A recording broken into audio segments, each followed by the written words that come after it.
رسول پاک صلی اللہ تعالی علیہ وسلم کے اصحاب میں، حضور اکرم صلی اللہ تعالی علیہ وسلم کی تبلیغ میں جو بہت زیادہ نمایاں کردار ادا کیے ہیں، ان میں حضرت عمر فاروق رضی اللہ تعالیٰ عنہ کا نام بھی سر فہرست آتا ہے۔ نبوت کا 7واں سال تھا جب حضرت عمر فاروق رضی اللہ تعالیٰ عنہ ایمان لائے تھے۔ شروع کے آپ کے حالات پردہ خفا میں ہیں، بچپن کے حالات کسی کتاب میں نقل نہیں ہو سکے، لیکن اتنا ضرور ہے کہ آپ قریش کے معزز خاندان سے تعلق رکھتے تھے۔ بنو عدی جو آپ کا قبیلہ تھا، یہ سفارت کے کاموں سے متعلق ان کو بہت ساری ذمہ داریاں دی گئی تھیں۔ جب کبھی عربوں میں آپس میں جنگ ہو جاتی یا آپس میں جھگڑے ہوتے تو فیصل کی حیثیت سے حضرت عمر فاروق کا خاندان وہاں پر ہوتا تھا۔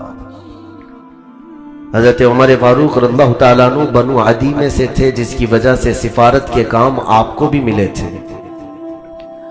اور جس کی وجہ سے آپ دور دراز کے ملکوں کا سفر بھی کیے ہیں، شام، یمن اور اس کے علاوہ اور بھی کئی ممالک کا، کہ باہمی نزاع، باہمی جھگڑوں کو ختم کرنے کے لیے آپ ثالث کا کردار ادا فرماتے تھے۔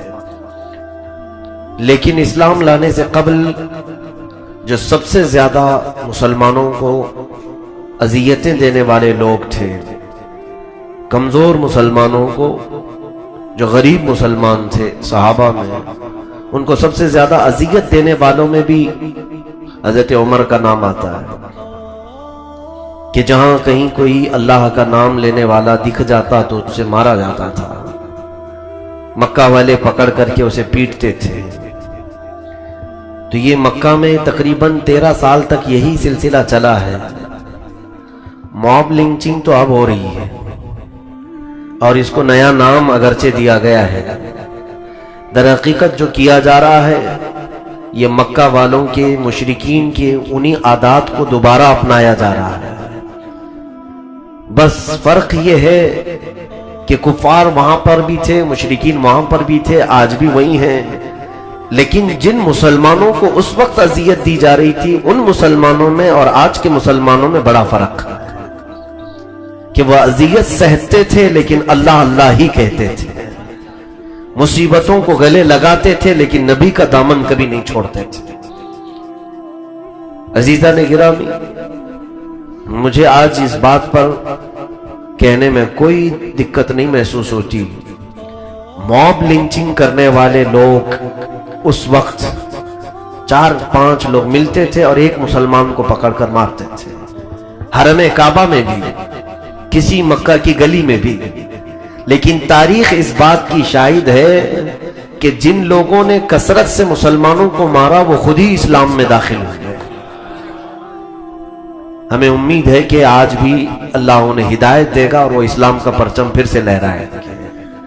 اسی لیے اقبال نے کہا تھا، حرم کو مل گئے پاسباں صنم خانے سے۔ اکثر ایسا ہوا ہے کہ جنہوں نے شدت عداوت سے اسلام اور مسلمانوں کے خلاف علم بغاوت اٹھایا، پھر دنیا نے دیکھا ہے کہ انہی کے ذریعے سے اللہ تعالیٰ نے اسلام اور مسلمانوں کی حفاظت بھی فرمائی، ان کے دلوں میں اللہ اسلام کی ہدایت بھی عطا کرتا ہے۔ تو حضرت عمر کا حال انہی لوگوں میں سے تھا جو ضعیف، غریب اور کمزور مسلمانوں کو مارتے تھے۔ آپ کی حمیت اور غیرت بچپن سے ایسی تھی کہ لوگ آپ کے رعب و دبدبے سے خوف کھایا کرتے تھے۔ مکہ میں بڑے پہلوانوں میں بھی آپ کا شمار تھا، لہیم شہیم تھے، اور دیگر بہت سارے معاملات میں آپ کو لوگ فیصل کی حیثیت سے بٹھاتے تھے۔ جوانی سے ہی آپ کا حال یہ تھا۔ تو جہاں مکہ والوں نے پروپیگنڈا پھیلایا تھا مسلمانوں کے خلاف، نئے دین کے متعلق الگ الگ باتیں، وہ حضرت عمر کو بھی وہی ساری باتیں پہنچی تھیں۔ لیکن دوسرے تمام کفار و مشرکین اس بات کی ہمت کبھی نہیں کر سکے کہ ان مسلمانوں کو مارنے کی بجائے سیدھے مسلمانوں کے جو امیر ہیں، رسول ہیں، ان کو مارا جائے، معاذ اللہ۔ انہیں ہمت نہیں ہو سکی لیکن ان لوگوں کو معلوم تھا کہ اگر یہ دلیری اور بہادری کوئی کرے گا تو وہ عمر کر سکتا ہے. تو عمر کو اس وقت اتنا ورغلایا گیا اور کہا گیا کہ دیکھیں اس صحابی کا حال کیا ہے. صحابی کہتے ہیں دین سے ہٹا ہوا. محمد صلی اللہ تعالی علیہ وسلم کو لوگ صحابی کہتے تھے. عمر کے کان اتنے بھرے گئے کہ انہوں نے تلوار نکالی اور کہا اب ان مسلمانوں کو مار کر کے کیا ہوگا؟ یہ روز بڑھتے ہی جا رہے ہیں. پہلے غریب مسلمان تھے، غریب لوگ ایمان لاتے تھے، اب تو شریف اور امیر لوگ بھی مکہ کے اسلام میں آنے لگ گئے. تب پھر عمر کو جب یہ لوگوں نے بہت زیادہ ورغلایا تو انہوں نے سوچا کہ اب ان کا ہی قتل کیوں نہ کر لیا جائے جن کے ذریعے سے یہ اسلام پھیل رہا ہے. اب ان کے اسلام لانے کا یہی واقعہ ہوا کہ وہ تلوار لے کر کے چلے تھے، لیکن راستے میں ایک صحابی نے دیکھ لیا، ان کا ارادہ بھانپ لیا اور انہیں پھیرنے کے لیے کہا عمر تم کہاں جا رہے ہو؟ کہا میں محمد کا آج قتل کرنے جا رہا ہوں. کہا ان کو بعد میں قتل کرنا، تو اپنے گھر کی خبر لے، تیری بہن اور بہنوی بھی تو اسی اسلام میں آئے ہیں، تو اپنے گھر والوں کی پہلے خبر لے. تو ان کو اور بھی جلال آیا کہ میرے گھر میں ہی یہ معاملہ ہو گیا، میں دوسروں کو مارتا تھا. اپنی بہن کے گھر آئے، فاطمہ بنت خطاب، وہ ایمان لائی تھی، اور ان کے شوہر حضرت سعید، یہ دونوں ایمان لائے تھے. جس وقت حضرت عمر ان کے گھر پہنچے دروازہ بند تھا، لیکن اندر سے قرآن کی تلاوت کی آواز آ رہی تھی. ایک صحابی حضرت خباب بن الارت، وہ لوگوں کو تعلیم قرآن دیا کرتے تھے، جو نئے اسلام میں آتے ان کو قرآن پڑھانے کے لیے جاتے تھے. تو وہ صحابی اندر گھر میں بیٹھے شوہر اور بیوی کو قرآن پڑھا رہے تھے. حضرت عمر باہر سے قرآن سن رہے تھے. تو اب یقین ہو گیا. راستے میں جنہوں نے کہا تھا کہ میرے گھر میں بھی یہ لوگ اسلام لا چکے ہیں، تو سن کر کے اب یقین ہو گیا. دروازہ زور زور سے پیٹنے لگے. تو بہن اور بہنوی نے سمجھ لیا کہ عمر آئے ہیں اور پھر اب خیر نہیں ہوگی. خباب بن الارت کو اندر چھپا دیا، دروازہ کھولا تو حضرت عمر جاتے ہی کچھ پوچھا نہیں، دونوں کو بے تحاشا مارنا شروع کر دیا. اپنے بہنوی کو بھی بہت مارا، اپنی بہن کو بھی مارا، اتنا کہ ان کی ناک پھٹ گئی، خون جاری ہو گیا. تھک گئے اور ان کے اندر اپنے رشتہ داروں کی صلہ رحمی بھی بہت زیادہ تھی. وہ بہت زیادہ اپنے گھر والوں کا خیال بھی کرتے تھے. اپنی بہن کا یہ حال دیکھ کر ان سے رہا نہ گیا. پھر خود کو رحم آ گیا، اٹھایا انہیں اور بٹھایا. تھکنے کے بعد پھر پوچھتے ہیں چلو مجھے اب یقین تو ہو گیا کہ تم اسلام لا چکے ہو، محمد کے دین میں آ چکے ہو. میرے آنے سے قبل جو تم لوگ پڑھ رہے تھے وہ کیا تھا؟ ان کی بہن کہتی ہے وہ اللہ کا کلام ہے، قرآن عظیم ہے، اس میں اللہ رب العزت نے غیب کی خبریں دی ہیں. حضرت عمر نے کہا مجھے بھی پڑھ کر کے سناؤ. وہ مجھے بھی پڑھ کر کے سناؤ اور مجھے وہ قرآن دو. ان کی بہن نے کہا کہ تم ایمان لائے ہوئے نہیں ہو اور تمہارے ہاتھ میں میں یہ کلام کا نسخہ نہیں دوں گی، البتہ پڑھ کر کے ضرور سناؤں گی. ان کو پڑھ کر کے سنایا گیا. سورہ طٰہٰ کی شروع کی آیتیں تھیں. بس اللہ رب العزت جب کسی کے دل کو بدلنا ہو تو قرآن کی ایک آیت سے بدل دیتا ہے. جب یہ آیتیں تلاوت ہونے لگیں حضرت خباب بن الارت اندر سے آ گئے. ان کی آواز میں غضب کی شیرینی تھی.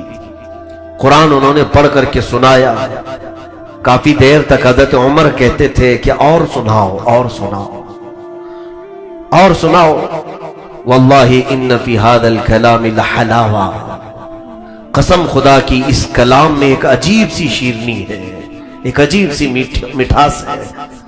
اس کے بعد دیکھا ان کی بہن نے، وہ فاطمہ بنت خطاب نے، کہ عمر نے جب آنکھیں کھولی تو ان کی آنکھوں میں بہت آنسو تھے اور ان کے رخسار پر آنسو نکل کر کے بہہ رہے تھے. یہ وہ کلام معجز ہے جو سخت دل کو بھی نرم کر دیتا ہے. یہ اللہ کا وہ کلام ہے جس کی تاثیر ہے. حضرت عمر نے کہا کہ میں جاتا ہوں محمد صلی اللہ علیہ وسلم سے براہ راست یہ کلام کے متعلق پوچھوں گا.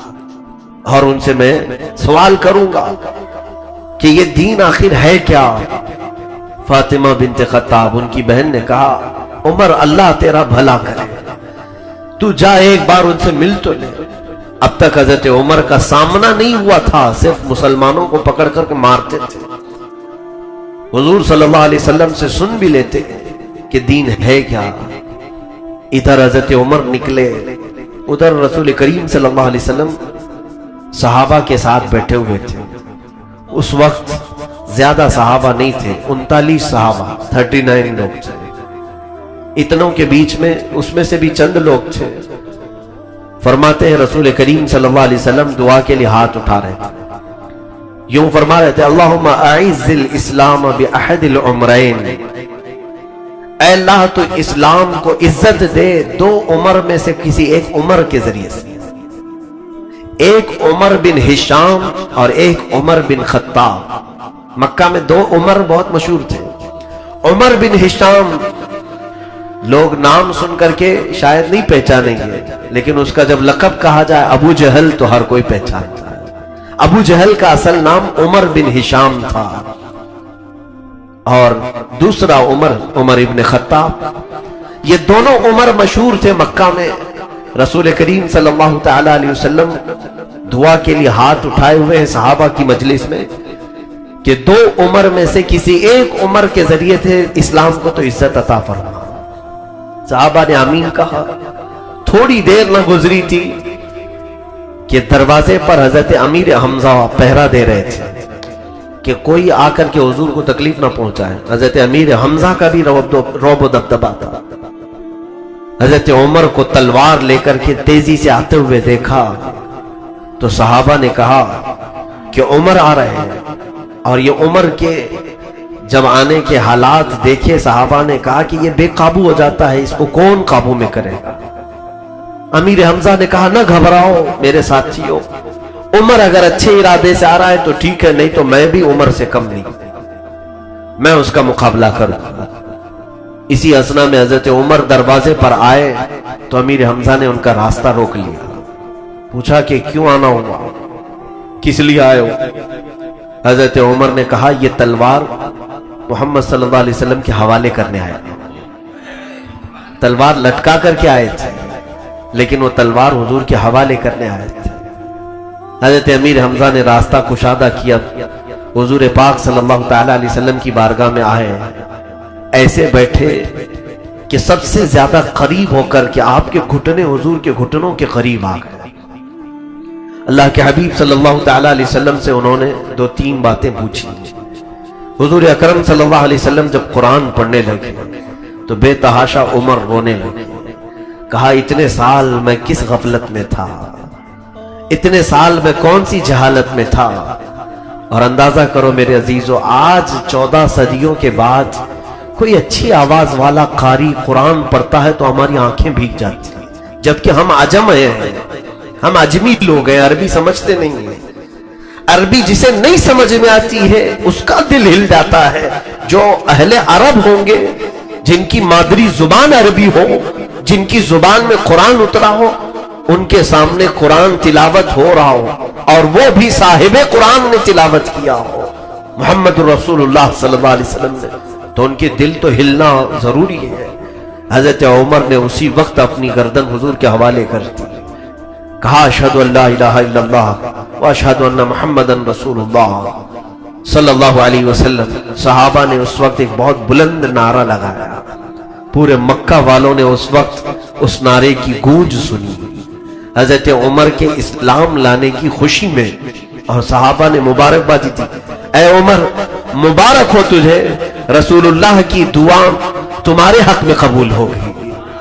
حضور نے دو عمر میں سے کسی ایک عمر کے ذریعے سے اللہ کی بارگاہ میں یہ التجا کی تھی کہ اسلام کو عزت بخشے، وہ رسول پاک کی دعا تیرے حق میں قبول ہو گئی۔ حضرت عمر فاروق رضی اللہ تعالیٰ عنہ ایمان لائے، جب زمانے جاہلیت میں تھے تب بھی ان کا رعب و دبدبا ویسی تھا، کسی سے خوف نہیں کھائے، کسی سے ڈرے نہیں، وہ علل اعلان مجلسوں میں شریک ہوتے تھے۔ ایمان لانے کے بعد بھی آپ کی وہی کیفیت تھی، وہی حالت تھی۔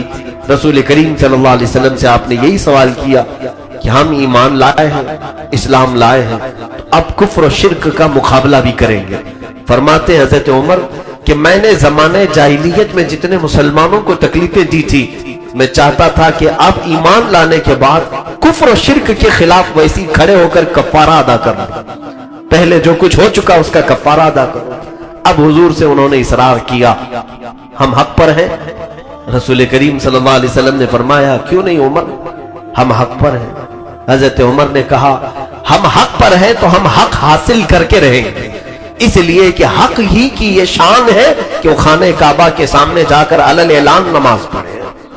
حضور پاک صلی اللہ تعالی علیہ وسلم نے منع فرمایا، پھر تھوڑی دیر کے بعد آپ نے پھر وہی بات دہرائی۔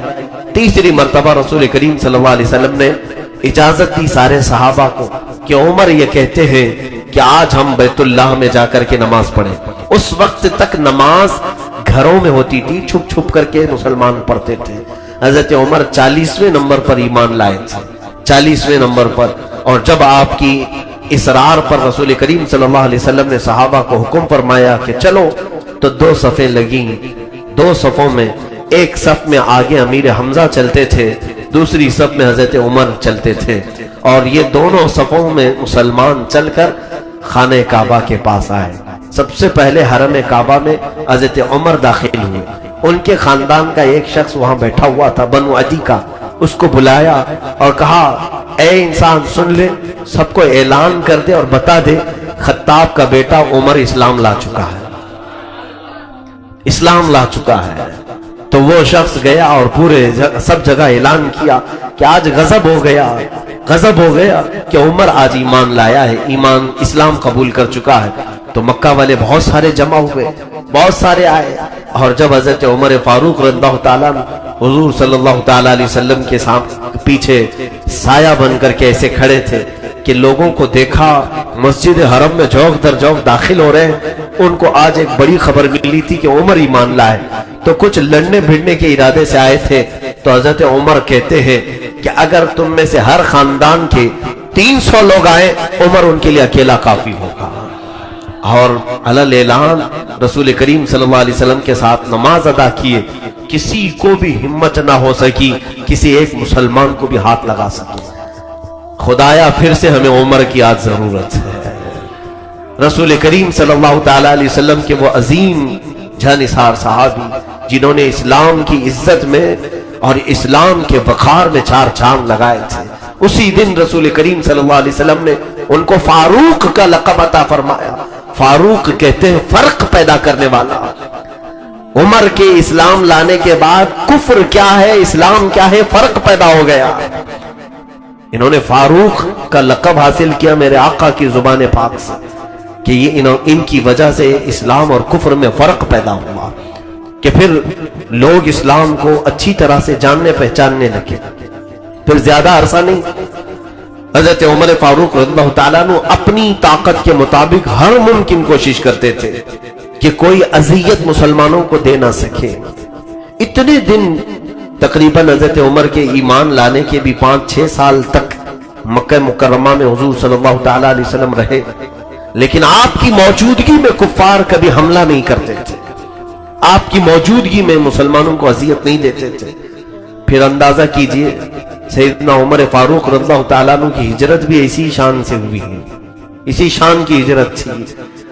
اللہ کے حبیب صلی اللہ تعالیٰ علیہ وسلم کو جب ہجرت کا حکم ہوا، وہ رات کے وقت ہوا تھا، اور حضور پاک صلی اللہ علیہ وسلم اس رات کو ہجرت فرمائے جب کافر آپ کے گھر کا محاصرہ کر کے کھڑے تھے آپ کا قتل کرنے کے لیے۔ ہر خاندان کا ایک آدمی باہر کھڑا تھا۔ اللہ کے حبیب صلی اللہ تعالیٰ علیہ وسلم اپنے گھر سے نکلے اور یاسین پاک کی تلاوت کرتے ہوئے کچھ کنکریاں ان کے چہروں پر ماری، سب اندھے ہو گئے، کسی کو حضور نظر نہ آئے۔ یہ ہجرت تو رسول کریم صلی اللہ تعالیٰ علیہ وسلم کی تھی۔ اس طرح سے میرے آقا صلی اللہ علیہ وسلم ہجرت فرما کر مدینہ طیبہ کی طرف چل پڑے، وہ اللہ کی مصلحتوں میں سے ایک مصلحت تھی، اس طرح کی ہجرت۔ پھر بعض صحابہ وہ ہیں جو بڑی تکلیف سے ہجرت کی، عبداللہ ابن مسعود، ان کو حرم کعبہ میں بہت مارا گیا تھا، کھینچ کر کے لایا گیا تھا۔ حضرت مصعب بن عمیر، حضرت صہیب، ان لوگوں کو ان کے گھر والوں نے تک تکلیفیں دی تھی۔ یہاں تک کہ یہ لوگ راستے میں پہنچے تو گنڈوں کو بھیج کر کے ان کو مارا گیا تھا، ان کے جسم کو، ان کی ہڈیوں کو توڑا گیا تھا۔ لیکن حضرت عمر فاروق جس وقت مکہ سے نکل کر کے مدینے جانے والے تھے، حضور پاک صلی اللہ تعالی علیہ وسلم کے ہجرت کرنے سے چند دن پہلے ہی بعض روایت میں کہ حضور کی ہجرت کے دوسرے دن بعد ہی حضرت عمر آئے، 30 صحابہ کو بھی ساتھ میں لی جو غریب صحابہ تھے، اور سیدھے حرم کعبہ میں آئے، خانہ کعبہ کا طواف کیا، پھر سارے لوگوں کو اعلان کیا۔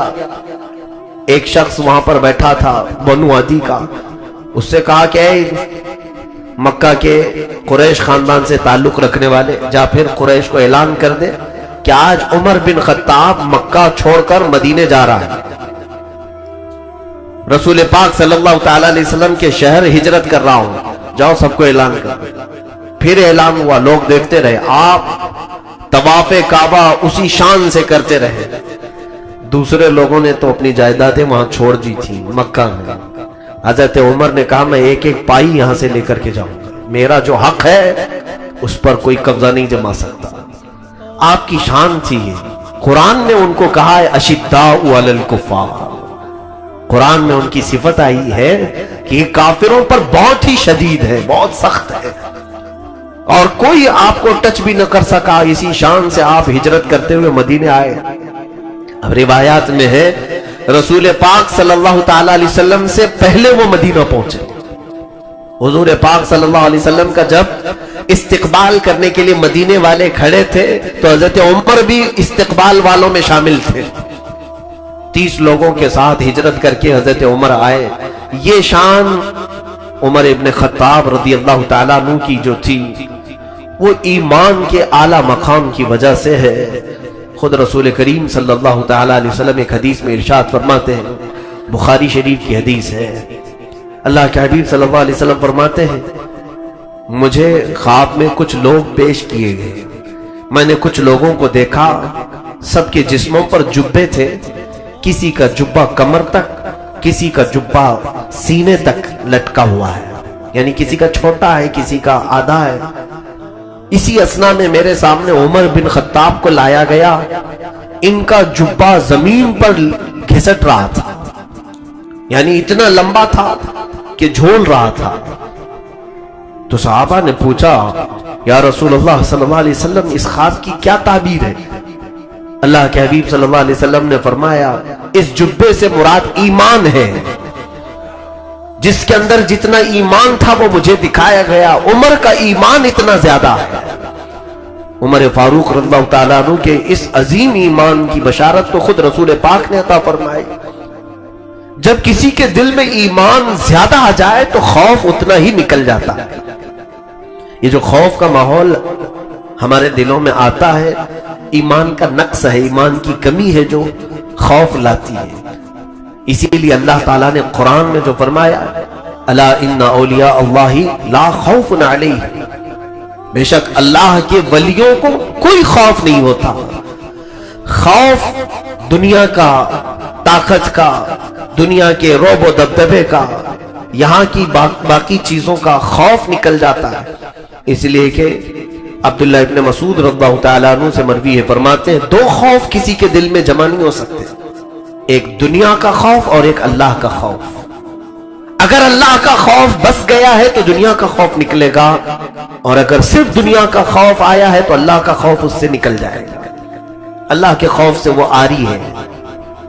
اسی لیے دنیا میں مست رہنے والا کبھی اللہ سے ڈرتا نہیں اور ہر کام کر جاتا ہے، ہر برائی کر جاتا ہے، اور اللہ سے ڈرنے والا کبھی برائی نہیں کرتا، دنیا میں ہاتھ تک نہیں لگاتا۔ دو خوف ایک دل میں نہیں آتے۔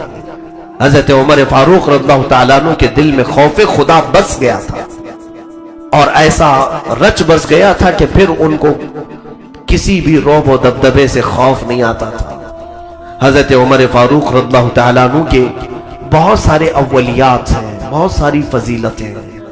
اللہ رب العزت نے ایمان لانے کے بعد جو ان کی قلب کو ہدایت عطا فرمائی، میرے عزیزو ایسا بہت کم ہوتا ہے کہ خالص اللہ اور اس کے رسول کے لیے لوگ دوستی کرتے ہوں اور اللہ اور اس کے رسول کے لیے لوگ دشمنی کرتے ہوں. یہ حضرت عمر کا خاصہ تھا. آپ نے جس سے بھی دوستی کی ایمان لانے کے بعد وہ صرف رسول اللہ کی نسبت سے دوستی کی، اور جس سے دشمنی کی وہ رسول سے دشمنی کی وجہ سے کی، اللہ کے دشمنوں سے دشمنی کی. یہاں الٹ گئی ہے بات. اب ان کی صفت میں کیا قرآن کہہ رہا ہے؟ اشداء علی الکفار رحماء بینہم. وہ کافروں پر بہت سخت تھے اور آپس میں نرم دل تھے، بہت رحم دل تھے.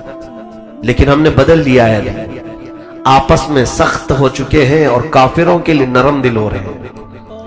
ان کی جی حضوری کے لیے کھڑے رہتے ہیں، ان کی خوشامدی کے لیے ہم اپنے آپ کو بدلنے کو بھی تیار ہیں. کئی علاقوں میں اب یہ سننے کو مل رہا ہے کہ لوگ اپنا نام بدل کر کے انہیں راضی رکھنے کی کوشش کر رہے ہیں. تم پوری دنیا میں جی جان لگا دو ان کو راضی کرنے کے لیے، قرآن کہتا ہے تم ہرگز انہیں راضی نہیں کر سکو گے، وہ تم سے کبھی نہیں راضی ہوں گے. ایسے کئی لوگ اب راستے پر آ رہے ہیں جن کے چہروں پر داڑیاں ہیں، سروں پر بڑی بڑی ٹوپیاں. حد تو یہ ہے کہ کچھ خانقاہوں کے سجادے بھی باہر نکل آئے کفار و مشرکین کی حمایت کرنے کے لیے. ان کی حمایت میں ان کو ایسا لگتا ہے کہ ہم گفتگو کریں گے تو ہماری جان بچ جائے گی. میں نے جمعہ میں وہ کہا تھا سفید بیل اور لال بیل والا واقعہ کہ تم شیر سے دوستی کرنے کی کوشش کر رہے ہو. شیر کی عادت ہے پھاڑ کھانا.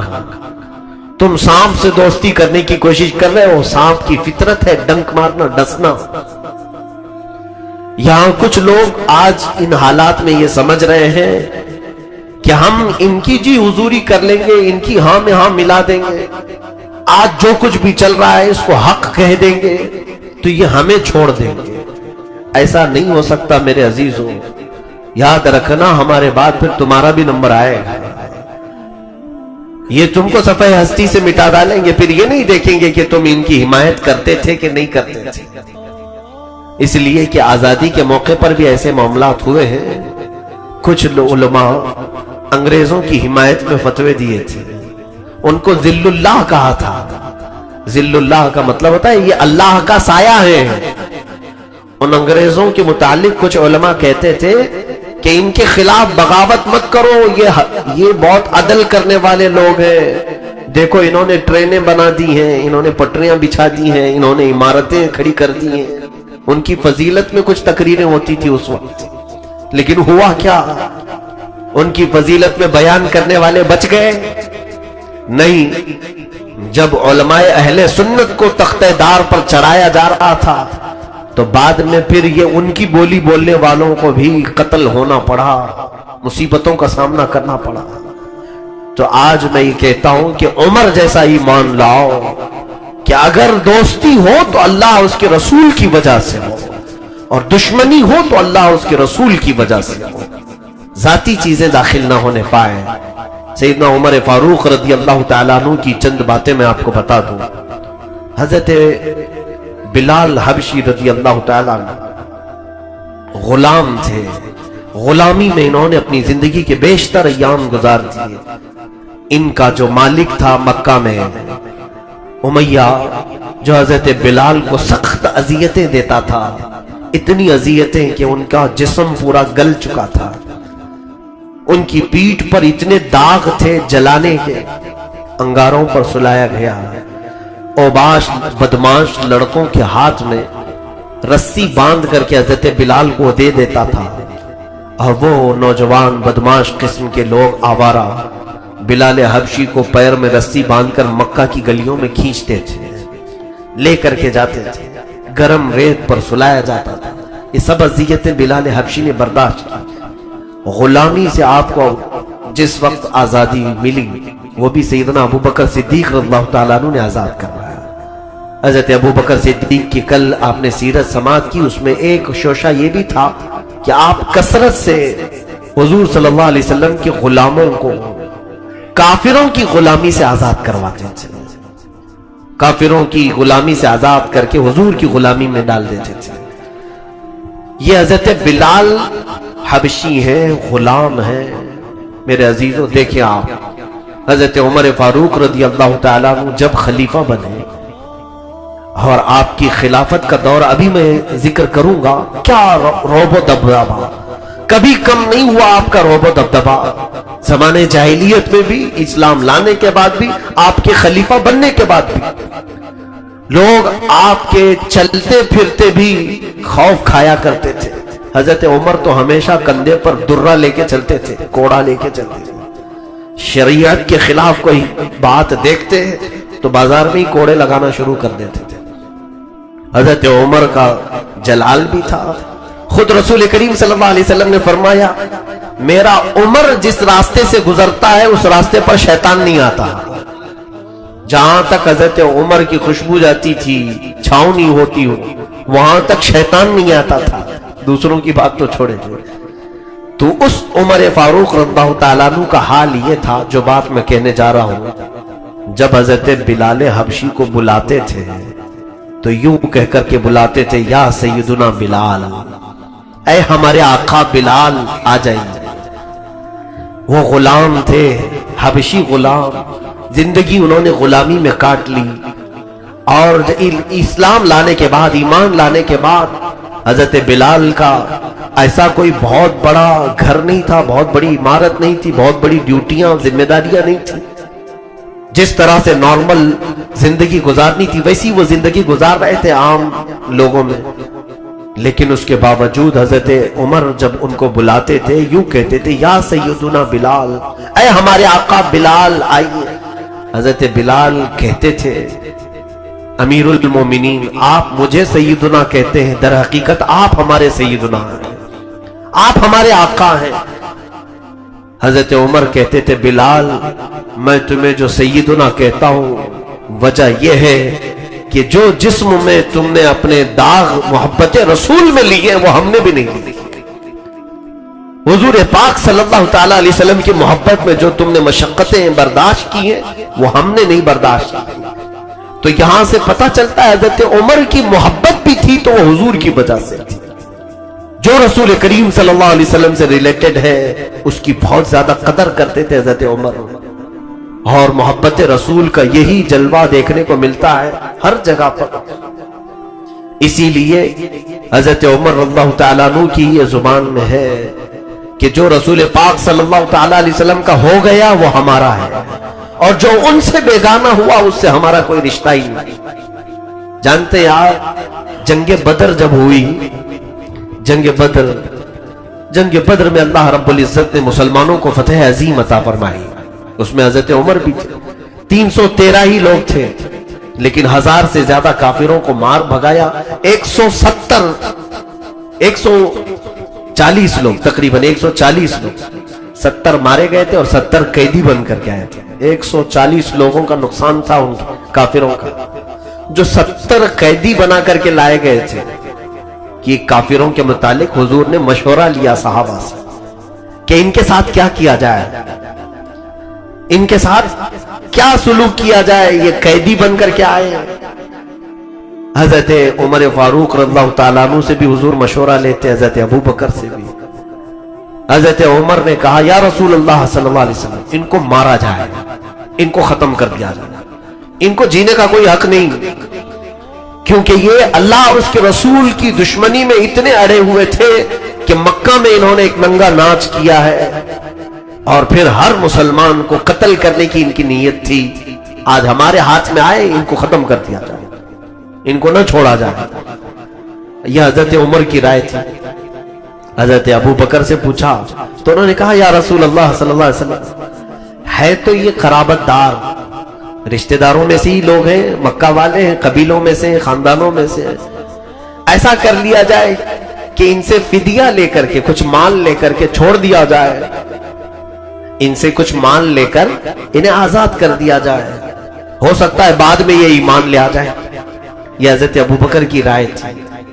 حضور صلی اللہ تعالیٰ علیہ وسلم نے حضرت ابو بکر کی رائے کو پسند کیا، پھر ان سے فدیہ لیا گیا، مال لیا گیا، اور جنگ بدر کے قیدیوں کو چھوڑ دیا گیا۔ اب سنیے، جب واپس آئے تو قرآن کی آیت نازل ہوئی، ما کان لنبی ان یکون لہ اسرا